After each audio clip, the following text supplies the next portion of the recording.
How to be outgoing.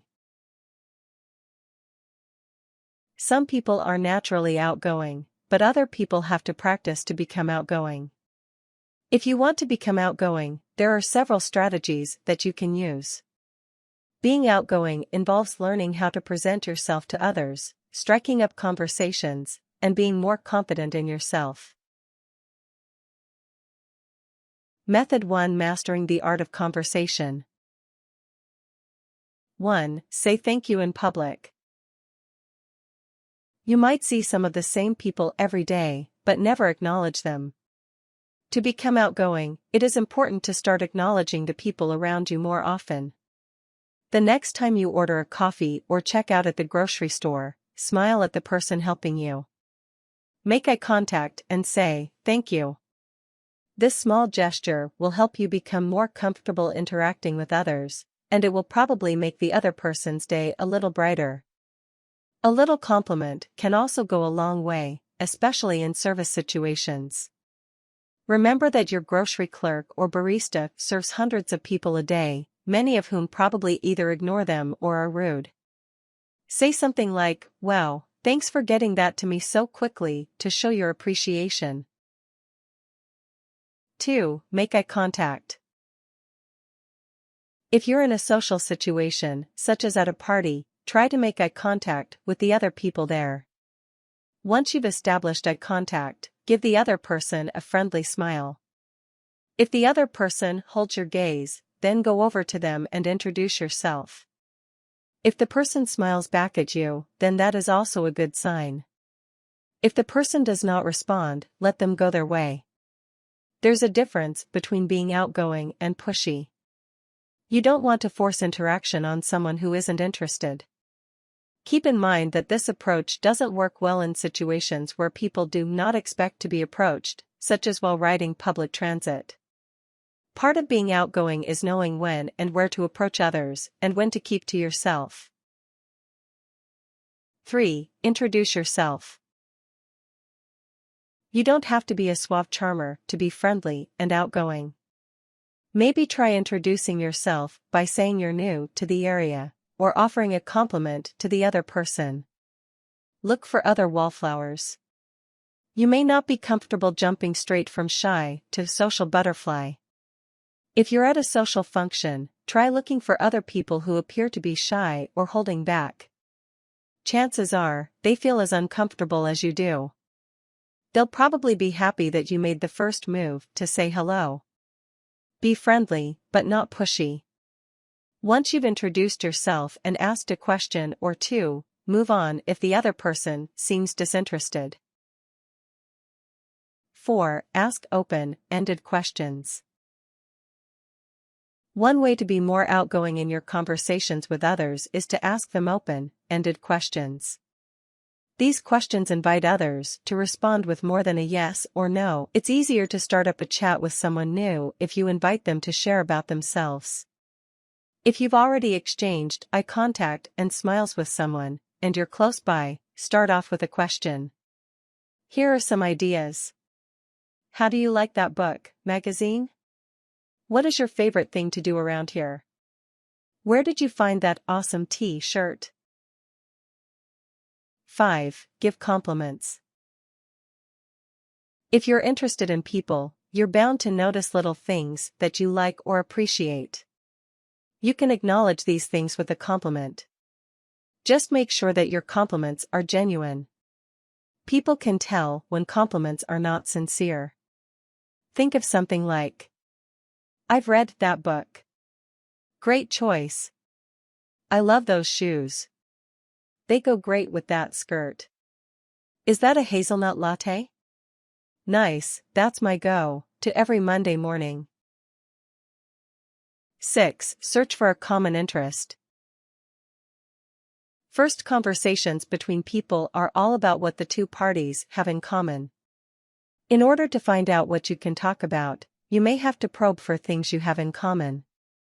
If you work together or have mutual friends or have anything that links you together, it should be a bit easier. Talking about work, your mutual friend, or your common interest will open up further topics of discussion. If this person is a stranger, You could use the situation to help you come up with something to talk about. For example, if you're in a bookstore, you could ask someone for a favorite reading recommendation. If you're both stuck in a long line, you could make a joke about it. Be careful to avoid comments that sound judgmental. For example, you could say you love the person's haircut and then ask where he got it done.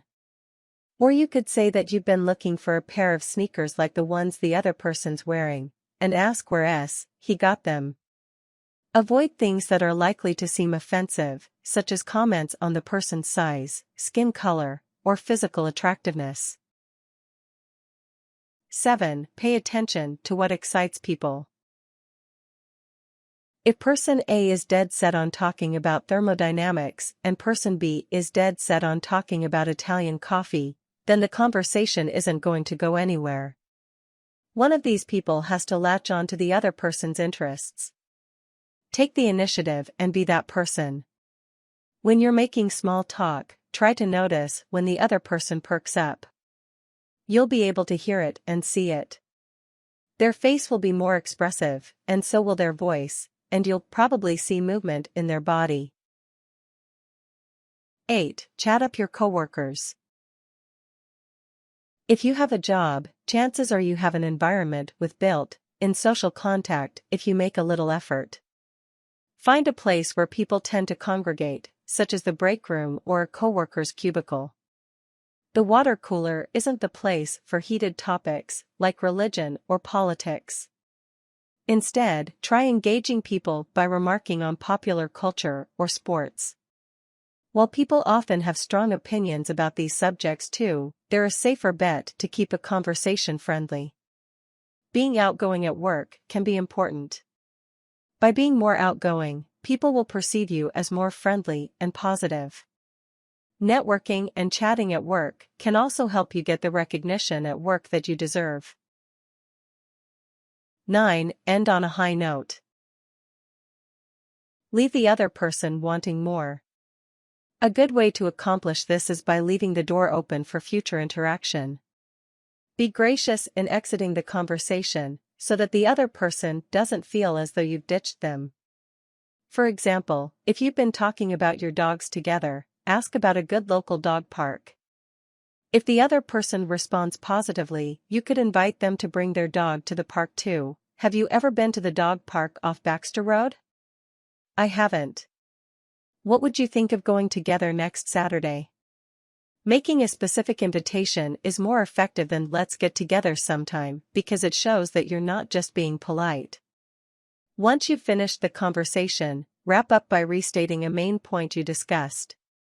This will help the other person feel like you were listening to them. For example, "Good luck with that marathon on Sunday. I'd love to hear all about it next week." End by affirming that you enjoyed the conversation. "It was really nice talking with you," or "it was so nice to meet you." Help the other person feel valued. 10. Talk to anyone and everyone. After you become a bit more comfortable talking to people you know, try talking to new people as you go through your day. At first, you might feel uncomfortable talking with people you don't know and who you might not normally approach. But the more you approach people and get comfortable with making conversation, the easier it will become. Method 2: Getting out there. 1. Set specific, reasonable goals. Being outgoing is a tough goal to reach because it includes a lot of small behaviors. That is why it is a good idea to break this large goal down into smaller ones.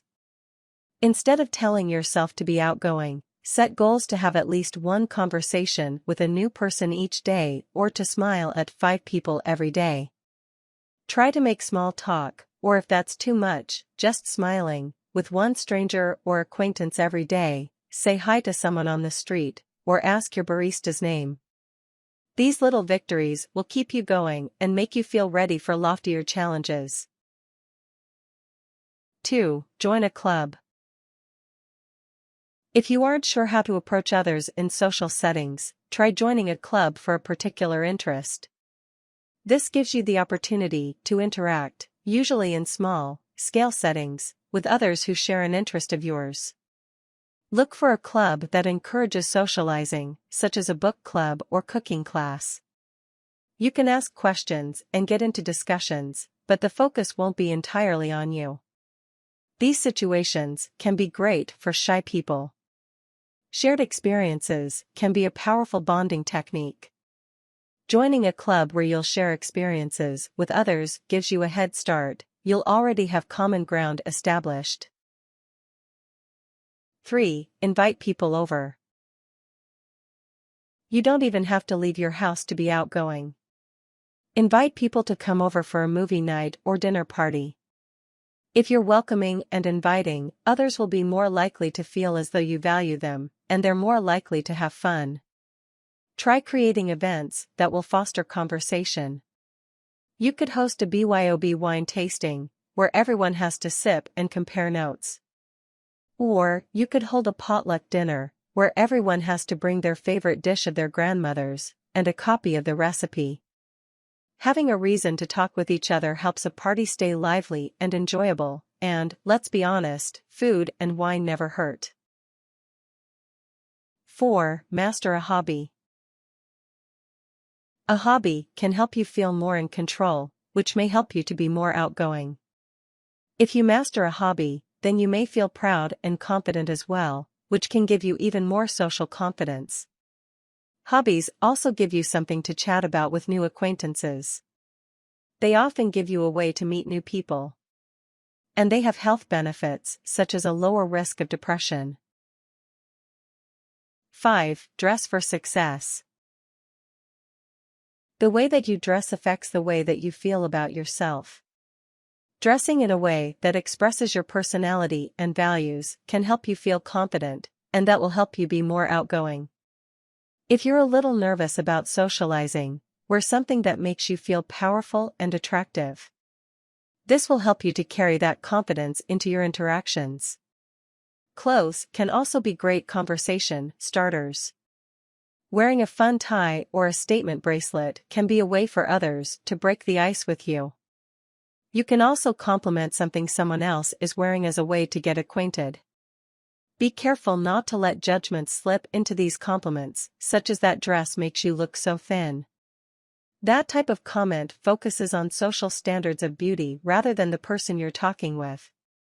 Instead, try something positive but non-judgmental, like "I love the design of that tie, it's so intricate," or "I've been looking for a pair of shoes like that, where did you get them?" 6. Work on your existing friendships. Make sure to improve friendships with existing friends and the people you meet. Not only will you be more connected, but you'll be growing and gaining new experiences to share with both these groups of people. Old friends are good practice. They can introduce you to new people or accompany you to places you would never go alone. Don't ignore them. They're probably going through similar things, too. 7. Introduce people to each other. Part of being outgoing is helping others feel comfortable. As you become more comfortable introducing yourself, spread the love by introducing other people to each other. Introducing people to each other helps ease social awkwardness.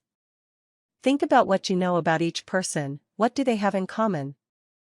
When you're talking to Janice from the yarn shop, take a moment to call out, "Hey, Steve. This is Janice. We were just talking about that new band at the factory last night. What do you think?" Method 3. Communicating with your body. 1. Examine your body language. Your nonverbal communication, such as body language and eye contact, can say as much about you as your actual words. The way that you hold your body sends messages about you to others. People judge others as attractive, likable, competent, trustworthy, or aggressive in a fraction of a second, so you may have only 1/10 of a second to make a first impression. For example, making yourself smaller by crossing your legs, hunching, holding your arms, etc., communicates that you are not comfortable in a situation. It can send a message that you don't want to interact with others. On the other hand, you can express confidence and power by opening yourself up. You don't have to take more room than you need or intrude on others' space, but establish space for yourself. Plant your feet firmly when you stand or sit. Stand with your chest out and shoulders back. Avoid fidgeting, pointing, or shifting your weight. Your body language also affects how you feel about yourself. People who use low-power body language, such as making yourself smaller or closing yourself off by crossing your legs or arms, actually experience increased cortisol, a stress hormone related to feelings of insecurity. 2. Make eye contact. You can be more outgoing just by making eye contact with others. For example, if you look directly at a person, this is commonly interpreted as an invitation.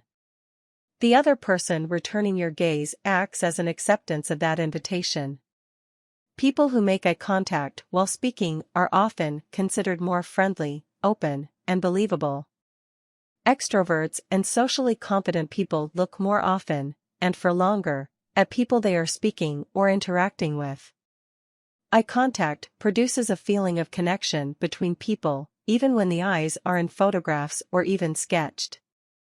Aim to maintain eye contact with the other person for about 50% of the time while you're speaking, and for about 70% of the time while you're listening. Hold your gaze for between 4-5 seconds before you break it again. 3. Express interest through body language cues. In addition to how you stand and sit when you're on your own, you can communicate by using body language when interacting with others. Open body language communicates that you're available and interested in the other person. Open body language includes uncrossed arms and legs, smiling, and looking up and around the room. Once you've established contact with someone, communicate your interest in them. For example, leaning in and tilting your head when they talk are ways to show that you're engaged in the conversation and interested in the other person's ideas. Many of these body language cues work to communicate romantic attraction, but they communicate non-romantic interest too. 4. Be an active listener. When you're listening to someone, show them that you're engaged in the conversation. Focus on what they're saying. Look at them while they speak. Nodding, using brief expressions such as or and smiling are all ways to show that you're following the conversation. Avoid looking over the person's head or at another area of the room for more than a few seconds. This indicates that you're bored or not paying attention. Repeat central ideas, or use them as part of your response. For example, if you're talking with someone new at a bar who's been telling you about her fly fishing hobby, mention that when you respond, "Wow, I've never been fly fishing." The way you describe it makes it sound like it would be fun, though.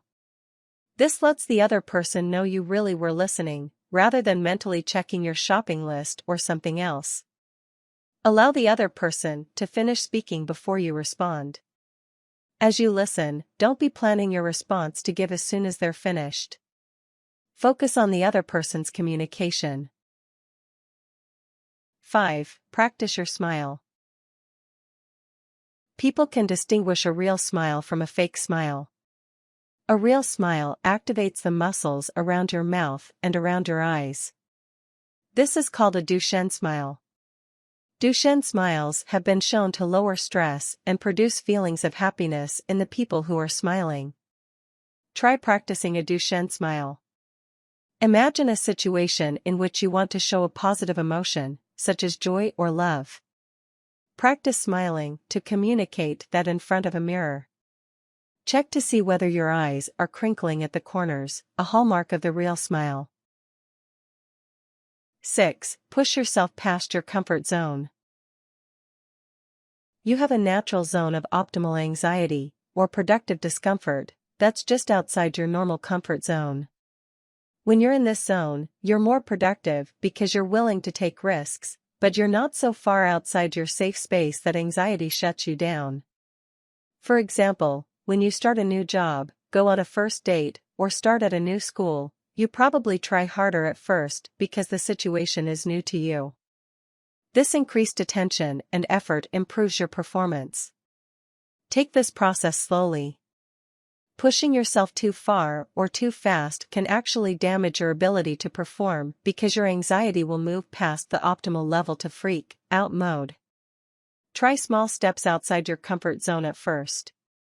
As you become more comfortable with the risks you take to achieve extroversion, you can take bigger ones. 7. Recast failures as learning experiences. With risk comes the possibility that the risk won't work out for you as you'd hoped. It can be tempting to view these situations as failures. The problem with this way of thinking is that it's totalizing. Even in what looks like the worst possible outcome, there's something you can learn from to use the next time around. Consider how you approached the situation. What did you plan for? Is there anything you didn't plan for? With the benefit of experience now, what do you think you could do differently next time? What did you do to support your chances of success? For example, if your goal was to socialize more, consider what actions you took. Did you go to a place where you knew a few people? Did you bring a buddy? Did you look for a place to hang out where you might find others who share interests with you? Did you expect to be a social butterfly immediately, or did you set your initial goals small and achievable? Scaffold for your success next time with the knowledge you have now. Focus on what you can control. Experiencing failure may make you feel powerless, as though you will never succeed no matter what. While some things are certainly beyond your control, some aren't. Think about what you do have the power to change, and consider how you can work those things to your advantage next time. You might tie their self-worth directly to your ability to perform. Learn to focus on your effort rather than its outcomes, which you may not be able to control all of the time. Practice self-compassion when you stumble. These techniques can be used as a way to do better next time. Method 4: Thinking positively, effectively, and confidently. 1. Challenge your inner critic. Changing your behaviors is hard, especially when what you're trying to do doesn't come naturally. You may hear that little voice that tells you things like, "She doesn't want to be your friend." You have nothing to add to the conversation.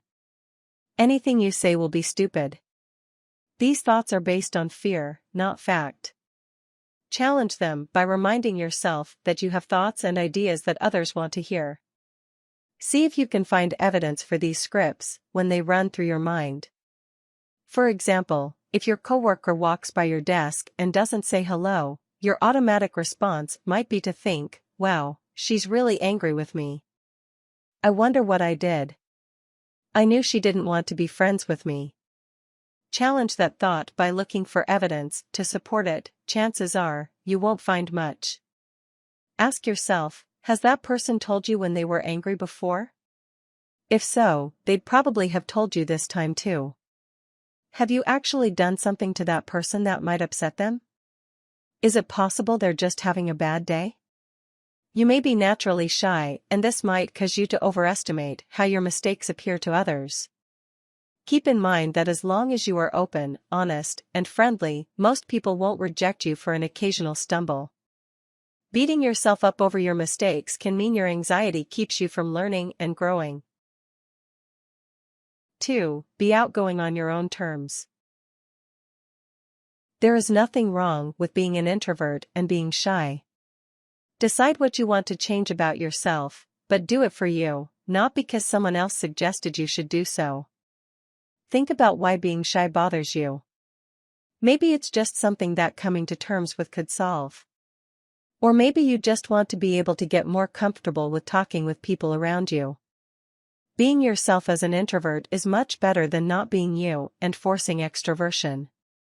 Think about when you find yourself in situations that rev up your shyness. How does your body respond? What are your inclinations? Figuring out how you operate is the first step to taking charge of your reactions. 3. Start when you can. If you wait until you feel like doing something to do it, the chances are slim that you'll actually make the changes you want to see. You can increase your self-efficacy by acting the way you want to act, regardless of whether you believe it at first. Your expectations are often enough to make something happen. That is why faking it till you make it works. 4. Set realistic goals. Remember that changing yourself takes time. Set realistic goals for yourself, and don't beat yourself up if you stumble now and then. This is normal. Decide what challenges you. Realistic goals about being more outgoing might look different for you than for someone else. For example, making eye contact with one person each day might be a big victory for you. Choose goals that are realistic for you. 5. Acknowledge that being outgoing is a skill. Even though it might seem like being outgoing comes easy for some people, that behavior was learned over time and you can learn it too. By setting goals and continuing to work on being more outgoing, you can change how you react to situations and people. If you know some outgoing people, ask them questions. Were they always that way? Do they ever feel like they have to try to be outgoing? Do they have their own versions of social phobia? The answers will probably be no, yes, and yes. It's just something they've decided to take control of. 6. Think of past successes. When you're at a party, that familiar anxiety might overtake you as you think about interacting with the other people there. You might have some negative thoughts about your ability to successfully interact with other people at the party. In this situation, think about situations where you successfully interact with people and feel comfortable. You're probably outgoing around family and friends, at least sometimes. Carry that success over to this situation. Thinking of all the times we did what we're currently afraid to do shows us that we are capable and makes us more confident. Tips. Be aware of your surroundings and live in the moment. If you're not enjoying yourself, nobody else will. When people are asking you questions about your life, make sure you ask them back about their lives. It's easy to forget about, but it makes conversations go much farther. Help with being outgoing.